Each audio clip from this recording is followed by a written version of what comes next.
Hello, everyone. This is Ken with Little Church, Big Heart. Wanted to come to you with another weekly Lord's Day encouragement. This is an interesting week.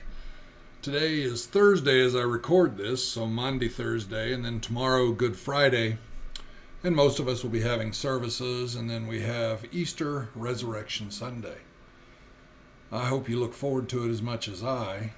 It's a beautiful time of year, so I since that is going to be the Lord's Day in which you probably be seeing this, I will say, He is risen, and He is risen indeed. But I wanted to talk to you this week to encourage you in a certain thing of the way we think and the way we approach things that people say. You know, over the last few days, I've been doing a great deal of discussion with people about something that was put out publicly by a Christian organization and some people's response and understanding of it. And it reminded me of what is common in our churches, and that is the tendency for us to interpret what people say through our own filters. So Johnny will say something to Susie. In Johnny's mind, it's perfectly innocent, but in Susie's mind, it's not.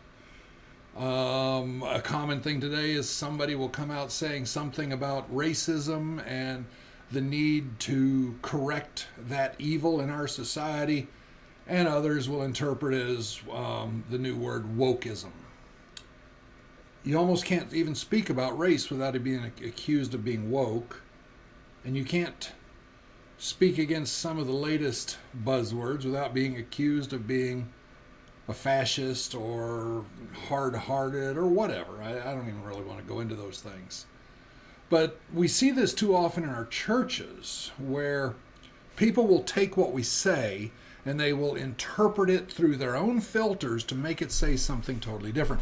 A perfect example of this is years ago, I was preaching at my small church that I pastored in another community, and I preached a good, strong biblical message giving a defense of something. I'm not going to say what it was. A statement about something that I thought needed to change in the church. And this elderly woman came up to me afterwards and said, "You are so right, Pastor. I agree with you 100%. I'm thinking, oh, wonderful. And she said, "You're right. We need to." And then she began to explain what we needed to do in response to my sermon, and it was the exact opposite of my sermon. Now, I'm sure she was giving me the benefit of the doubt and wanted to assume that I couldn't mean what she thinks I meant, that I must mean what she thinks. And so she was trying to help me by interpreting my sermon in a way that made sense in her worldview. Well, you see, this is a problem when we do this. How often do you speak to somebody and they don't hear your words? They interpret them. I've had that often where I've told people, look, stop. Listen to my words. Nothing else. Don't filter them. Just take the words themselves without emotion, without assumptions. And what have I said? And have them repeat it back to me. And then have been able to help. Now, the reason I bring this up is that sometimes we pastors are the worst people at doing this. We will filter what everybody says. The board will say something to us and we'll filter it. Did they mean that? Am I in trouble for something? And then we'll respond emotionally. Some person in the church that we've had problems with in the past will come up to us and say something, and we will take what they said and we will make it say something that fits in accordance with our old experience of them. There's a problem in that. The problem in that is that there's no grace.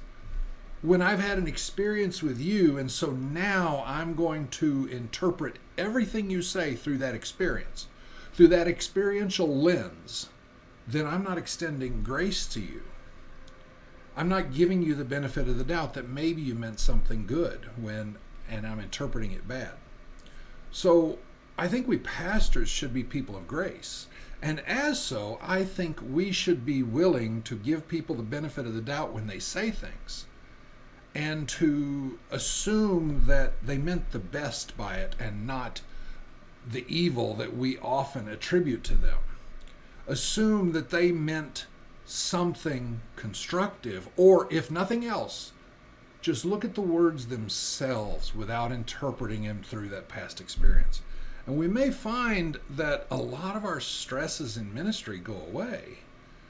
We may find that a lot of those things that really tie us up because, oh, people are mad at me about this and they're mad and they're not happy about that, that maybe a lot of those knots that were tied in loosen up. And then maybe we find out that it's really been us tying ourselves in knots through our assumptions, through our filters. So I hope you will give up those assumptions and filters when dealing with people. Yeah, there's a place for wisdom and understanding, but give them the benefit of the doubt. Tell yourself, I'm going to filter that as if they meant something good and see what I can get out of that. Not just for myself, but for them. I want to give them the benefit of the doubt. I want to be gracious to them. Be pastors of grace. Live that grace that was poured out for us on the tree, on the cross. Live that grace that is so personified in our Savior, Jesus Christ. Take care. God bless. Enjoy your people this week. Love them all. And see ya.